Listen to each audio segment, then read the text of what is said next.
May mga kakilala ba kayong mga vampira? Friend, uso na ngayon ang vampira? Ha? Yes, ang dami niyan, lalo pag umaabot ng petsa ng De Peligro at nagsasabi, friend, meron ka vampira? Sa video na ito, pag-uusapan natin kung bakit po napakahirap talaga magpautang sa kaibigan at kamag-anak. Kung gusto nyo malaman, panoorin nyo ito! Videos that will make you wealthy and debt-free. Hi there, this is Chingitan, also known as Mr. Ching Positive. Maraming salamat sa pagsuporta sa channel na ito. Nagpapasalamat tayo sa mga kaiponaryo katulad ni Felisa Sion from Egypt, the Lims Oharu, okay? At the same time, si Steven Pareñas, maraming salamat po. Talagang nagpapasalamat ako sa lahat ng mga subscribers na nag-subscribe na. If you haven't subscribed, please do click subscribe. Don't forget to click the bell button. Isama nyo na pati yung all para lahat ng videos po ay mapapanood nyo po kaagad. Siyempre, hindi tayo mag-uumpisa na hindi magpapasalamat sa ating mga kaibigan. This video is brought to you by SoSure Bladder Leakage Pads, the partner you can trust to provide you with reliable urine leak protection that equips you to freely do activities you love.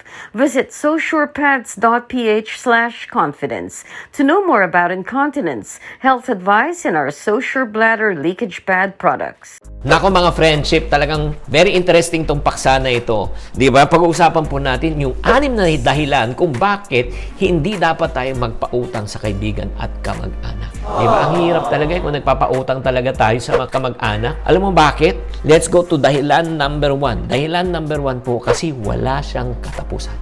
May katapusan sa contract. May katapusan din ang ating karir. May katapusan din ang negosyo. May katapusan ang ika nga lahat, di ba? Lahat may katapusan. Ang walang katapusan lang, ika nga yung pangungutang. Hindi, sa totoo lang, minsan kasi, pagka nagpautang ka sa isang tao, yung uulit-ulitin ba, namimihasa. At ito pa masakit. I don't know kung experience na ito. Pag hindi mo sila pinautang, di ba? Ang sama pa na kanilang loob. Tama o mali? Tama. Pero kung tuwing naman ikaw ay maniningil, sila naman ang galit. Wala. Talong-talo talaga eh. Kaya nga, alam mo, pag yung dole out po natin talaga, yung pagdodole out po natin yan. Minsan, ang feeling natin nakakatulong tayo. Pero as a matter of fact, in the short term, yes. But in the long term, hindi po yan. Kasi, bakit po? Mahihirapan ka rin. Let's go to the second reason kung bakit mahirap magpautang sa kaibigan at kamag-anak. Dahil magkakahiyaan. Ay, naku, maniwala po kayo. Lalo na kung ka-office mate niya. Ikaw na nga ang nagpautang. Ikaw pa ang nahihiya magpaalala na kailangan na nilang magbayad. Sila, wala, deadma lang. Kape-kape pa, pasamyupsal pa. Wala, parang baliwala. Ikaw mismo nag-iisip ka, naku, paano ko yan? Sasabihan ng aking kaibigan na paalala ko. At pag pinaalala mo, ito pang sagot sa'yo, Bes! Grabe ka naman! Feeling mo, hindi ka babayaran? Naku, ikaw naman ang napahiya. Di ba? Ganon din po. Pag tayo po ay nagpautang sa ating kamag-anak, minsan, hindi mo rin alam kung paano magsasabi at magpaalala sa baka ma-offend. At pag na-offend, di ba, kakalat pa. Naku, alam naman to. Nautangan lang eh. Parang feeling mo talaga tatakbuhan. Di ba? Chichismis ka pa. Kaya ang hirap talaga. Pangatlong dahilan kung bakit mahirap talaga magpautang sa kaibigan kamag-anak, hindi ka talaga makakatulong sa long term. As I mentioned kanina, short term, yes, pero in long term, bakit? Nagkakaroon po tayo ng tinatawag na dependency. Minsan nga, ito pong masakit eh. Ang tingin na nga sa iyo ng mga kamag-anak at kaibigan mo, ikaw ang Central Bank ng Pilipinas. Feeling nila na hindi nauubos ang iyong pera. Tama o mali? Ikaw ng takbuhan. Again, wala naman pong masama na tumulong. Pero dapat ang tulungan po natin yung mga taong hindi kayang tulungan ang kanilang sarili.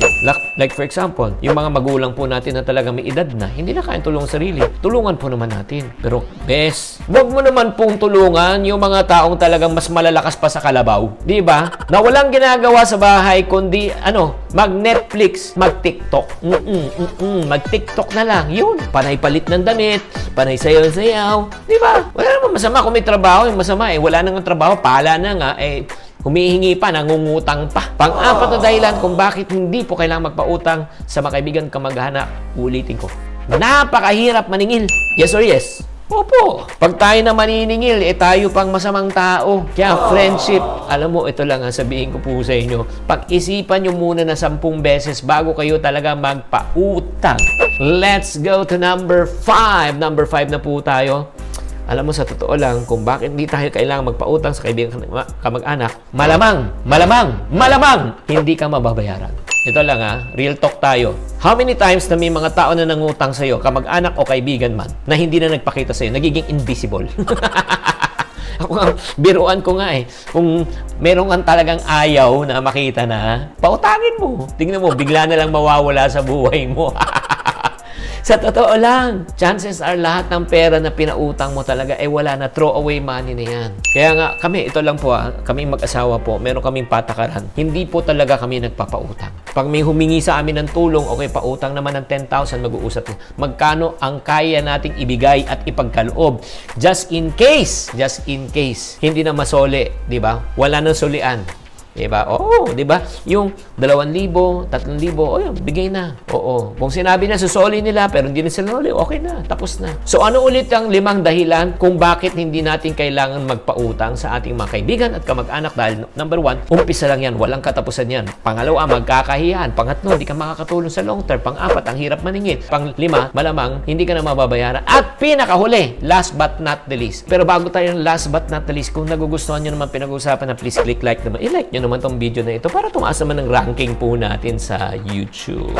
And last but not the least, number 6 po, masisira ang inyong pagsasamahan. Yun po.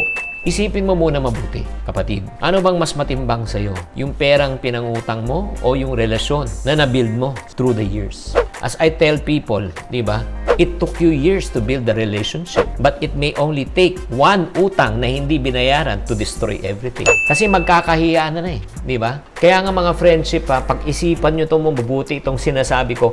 At kung kayo po may mga kaibigan kayo na parating nauutangan, i-share nyo itong video na ito para matuto po sila. Kaya mga friends, this is Chinkitan saying, to every problem, there's always a solution. If you're not part of the solution, you're part of the problem. Always think positive.